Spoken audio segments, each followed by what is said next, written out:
50 ans, 60 ans de vie africaine. Mais nous avons plus d'expérience que tous les autres peuples de la Terre. Pendant 50 ans, nous avons eu des pères fondateurs qui ont fondé les républiques, les pères fondateurs. Nous avons eu des présidents à vie. Bon, ils sont bien morts, mais c'était proclamé à l'époque président à vie. Bon, nous avons fait des partis uniques, là où tout un peuple, un seul parti, une seule opinion, un seul slogan, un seul. Et nous avons fait plusieurs partis en même temps, des partis familiaux, villageois, claniques, ethniques. On a tout fait. À un moment donné, il y a eu l'Afrique des colonels. C'est-à-dire, c'était la plupart des chefs d'État, par coup d'État, c'était eux qui dirigeaient le pays. Parce que les militaires sont droits, pas corrompus, ils font le métier, le boulot, donnons-leur la chance de diriger l'Afrique. Il y a eu à un moment donné l'Afrique des colonels. Peut-être certains d'entre vous n'étaient pas encore nés, mais ça existait, l'Afrique des colonels. Bon, on a fait des coups d'État. On a tué des leaders. On a fait des coups d'État contre Kwame Nkrumah. On a paralysé Sékou Touré. On a tué Cabral. Lumumba, n'en parlons pas. Boganda. Et le dernier, je pourrais dire, Sankara. On a donc tué les leaders. Le leadership africain était décapité. On a bloqué ceux qui promotaient le Jama, le Nyerere. On a bloqué. Mandela, près de 27 ans en tôle pour réclamer juste la dignité et la liberté et l'égalité. Qu'est-ce qu'on n'a pas subi? On a chanté la gloire des chefs d'État africains par la mobilisation populaire de ce qu'on appelait autrefois les groupes d'animation. Donc quand le chef d'État passait, tout le peuple dansait pour lui. Ça s'appelait groupe d'animation.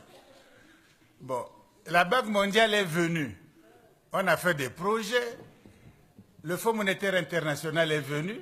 On nous a donné soi-disant l'argent, puisqu'on est endetté, même très endetté, ce qui suppose qu'on a eu l'argent. Enfin bref, on a jeté des déchets toxiques, même nucléaires, sur le littoral du golfe de Guinée.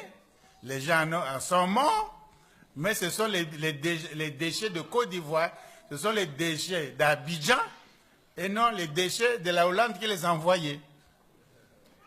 Donc, qu'est-ce qu'on n'a pas fait? Il y a eu des mouvements des jeunes, les femmes se sont mobilisées, les syndicats étaient très forts, les syndicats, la classe ouvrière était très forts. On a fait beaucoup d'expériences. Pendant 50 à 60 ans, on a presque tout fait. Presque tout fait.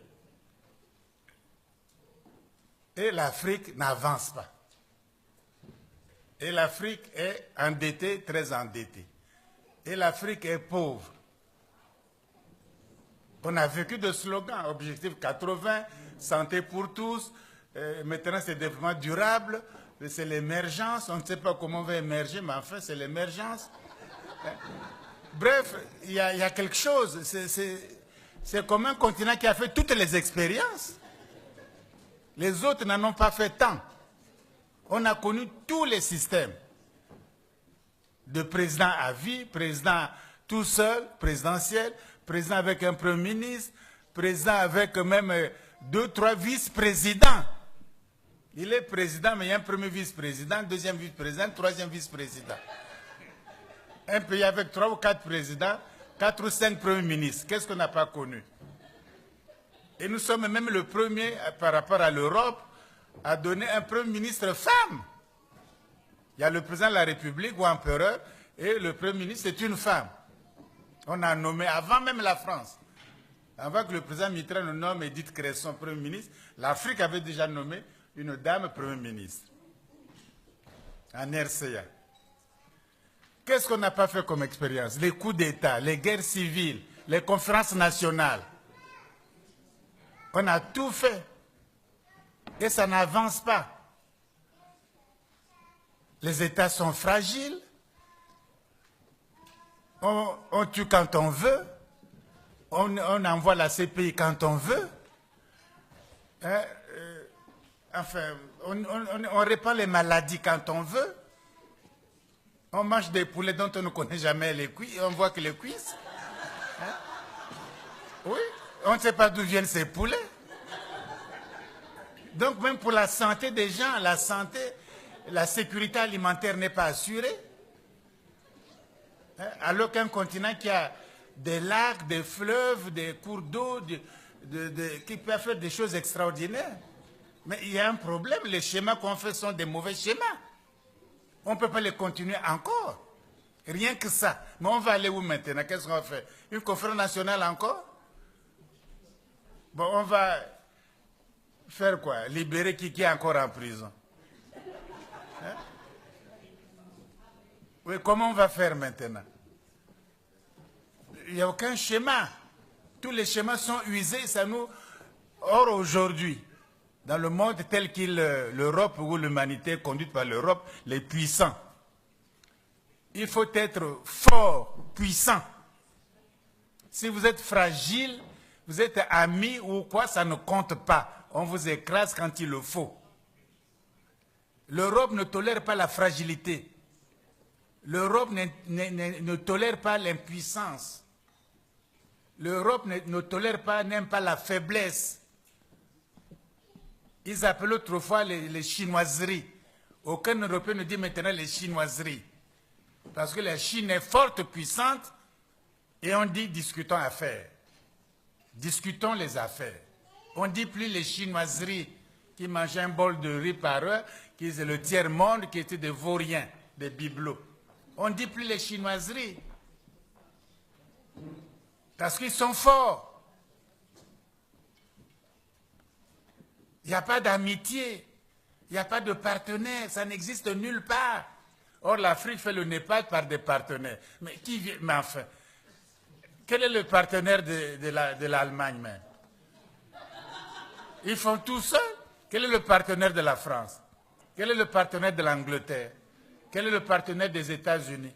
Ou quel est le partenaire des Chinois? Mais l'Afrique dit que j'ai un projet, il faut que les bailleurs de fonds et les partenaires. Quel est le bailleur de fonds de la France? Ils sont déficitaires depuis au moins 30 ans, mais ils ne sont pas aidés. Quel est le bailleur de fonds de l'Allemagne?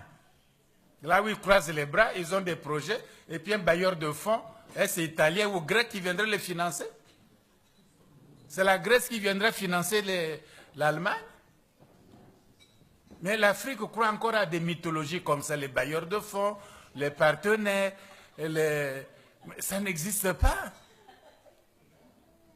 On a fait tous les schémas. Nous avons fait tous les schémas, tous les schémas. Moi, je ne vois pas quel schéma qu'on peut faire encore. Une conférence nationale, un parti unique, on a tout fait déjà. Et ça ne marche pas. Les pays sont de plus en plus désorientés. Il faut donc changer carrément de perspective, carrément de changement. Créer un parti, que le Congrès devienne un parti politique, et vous nommez Mme Sankara chef du parti, et puis on dirige le pays.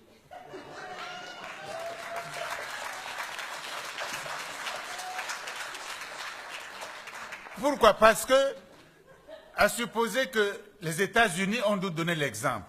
Quand on attend, on dit que Bolivar, Simon Bolivar, en Amérique du Sud, dit que nous sommes tous espagnols, en tout cas on parle espagnol, à part le Brésil, mais ils comprennent, on est tous espagnols, on parle chrétien, on est ceci, unissons-nous, hein, faisons des États-Unis aussi de l'Amérique du Sud. On est même plus riche, la forêt, les mines et tout, on est plus puissant même. Les gens ont refusé, pour telle raison. Mais où ils en sont? Ils piétinent comme tout le monde, comme le tiers-monde, avec tant de richesses. Ça n'avance pas non plus. Ils sont dominés. Ceux qui ont fait les États-Unis à Philadelphie, le plus vieux, c'était Benjamin Franklin, il avait 80 ans. Le jeune qui venait après lui avait une cinquantaine d'années, Washington, qui serait le premier président. Les autres, les techniciens, les autres leaders, là, avaient 30 ans, 33 ans. Madison, Hamilton, l'avocat de New York, avait 30 ans. Madison, qui serait le 4e président américain, il avait 33 ans à l'époque. Ce sont des jeunes qui ont fait les États-Unis. Ils ont décidé, faisons les États-Unis d'Amérique, faisons. Qui a tort? Est-ce que c'est le bon moment? Est-ce qu'on est corrompu? Est-ce que c'est... Faisons. Pas trop de problèmes, il n'y a pas de perfection ici-bas. Faisons ça, nous serons une puissance Après, on verra. Les autres ont refusé. Demandez à la Géorgie qui avait refusé, à la Floride qui avait refusé, qu'ils demandent leur indépendance maintenant. Ils vont accepter. Hein? La Géorgie va demander son indépendance, quitter les États-Unis d'Amérique. La Floride va quitter parce qu'ils ne voulaient pas être ensemble. Mais qu'ils quittent maintenant, ils vont accepter. Ils ne peuvent pas accepter parce qu'on a créé une puissance. Si vous créez les États-Unis d'Afrique, vous n'allez plus faire un petit barrage ici, un petit truc là. C'est des grands projets de développement. Vous allez faire un grand élevage pour nourrir nous-mêmes notre population. Hein? De Dakar, de la Mauritanie jusqu'à Namibie. Vous faites des compagnies de pêcherie. Nous avons des requins, des baleines, de la sardine, de tous les poissons du monde. Que les pétroliers sont en train de tuer maintenant. L'élevage. Il y a des plaines, on peut fertiliser le Sahara, c'est des grands projets coûteux, mais on fait. Le Sahara, les Canaries deviennent fertiles encore. On crée des grandes universités de technologie, de sciences, etc., de grands espaces. On maîtrise le nucléaire. Si vous êtes faible, vous êtes écrasé. Donc, par précaution, on fait ça. On fait des grands projets. Il y a les élites intellectuelles africaines, il y a des juristes, il y a des médecins, des vétérinaires, des ingénieurs, des gens compétents dans tous les domaines, dans le tourisme, dans le commerce, dans l'esthétique, dans la musique, la chanson. On devient une grande puissance. Ça change tous les schémas, tout le monde y gagne. Même les présidents à vie, mais ils ne seront plus là, mais enfin, ils gagneraient aussi. Parce que le tapis rouge, ils ont eu, ça ne leur a rien donné. L'argent compte en Suisse, vous n'en bénéficiez même pas.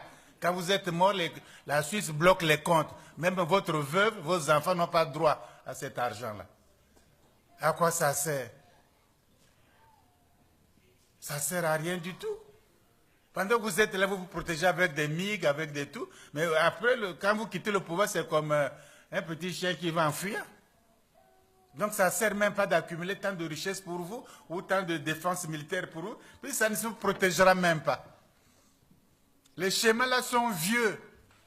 On n'accuse personne, la jeunesse doit réfléchir sur d'autres schémas, prendre les décisions qu'il faut. Ça ne sera pas nous, d'autres qui viendront, vont améliorer, vont changer. Mais on a loupé, on a fait l'Union africaine.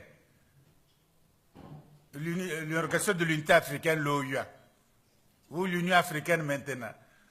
Mais c'est une structure même contre l'Afrique. Quand on tue un chef d'État africain qui a un exercice de l'Union en question, mais l'Union se tait, ne dit pas mot. Puisque Bruxelles finance, il dit je vous paye les loyers, les fonctionnaires, les Africains même ne cotisent pas, bon taisez-vous. Si on peut se développer, est-ce que cette union peut représenter l'Afrique vraiment, quand c'est financé par Bruxelles? Celui qui donne l'argent dicte sa politique. Il ne faut pas parler de ça, il ne faut pas parler de ça, il ne faut pas parler de ça. Il ne faut pas parler de Mugabe, c'est un démon. Il ne faut pas parler de Sankara, c'est comme ça. Il ne faut pas parler d'un tel, il ne faut pas parler d'un tel. Moi, on parle de quoi alors?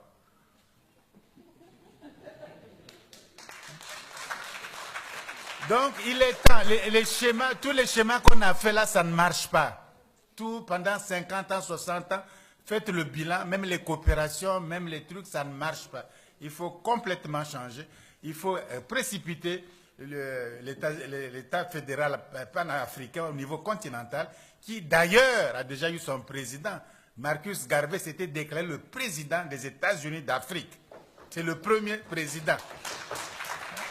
Il est déjà là. Celui qui viendrait ne sera que le deuxième président. Oui, on attend que le deuxième président, le premier était là déjà. On attend que le deuxième président, il faut s'organiser. Il y a des responsabilités historiques à prendre, comme a dit Fanon. Vous voyez votre mission. Mais toutes les missions, déjà, les aînés ont fait ça. Ils ont fait ce qu'ils ont pu. On va répéter leur mission. Notre mission, la jeunesse actuelle, c'est de créer une nouvelle condition, que l'Afrique soit forte et puissante. Si l'Afrique est faible, pas puissante, on a beau faire, soit disant les mondialisations, les BRICS, soit la mondialisation des choses comme... Mais la mondialisation, c'est un conflit d'intérêts économiques, commerciaux. On ne commerce pas, on n'est pas fort, on pille toutes les richesses. Le pétrole, le bois, les poissons, les ceci, on pille tout. Alors vous allez faire quelle mondialisation? Oh, le village planétaire, je veux bien, mais quel est le chef du village en question? Vous êtes toujours servant dans ce village, soi-disant village planétaire, mais un village a toujours un chef. Vous êtes le chef de ce village planétaire? Non. Alors vous êtes bon à quoi? On est drogué par des mots. Mais émergence, c'est quoi exactement? Comment sera? Non, on dit, bon, écoutez, d'ici 25 ans, bon, on verra bien. On ne planifie rien, on ne fait rien. Il faut qu'on finisse. C'est presque de l'escroquerie politique. Donc, en attendant, là où on a, si on peut faire, il faut faire des grands projets panafricains. Voilà pourquoi j'essaie de convaincre les hautes autorités politiques de mon pays pour créer, je dirais même la plus grande université du continent africain. Il y a l'espace, il y a l'argent, il y a la jeunesse, mais créer leur grande université. Là, on enseigne de tout, depuis la cuisine jusqu'à l'espace. On peut faire au moins ça. On peut faire au moins ça.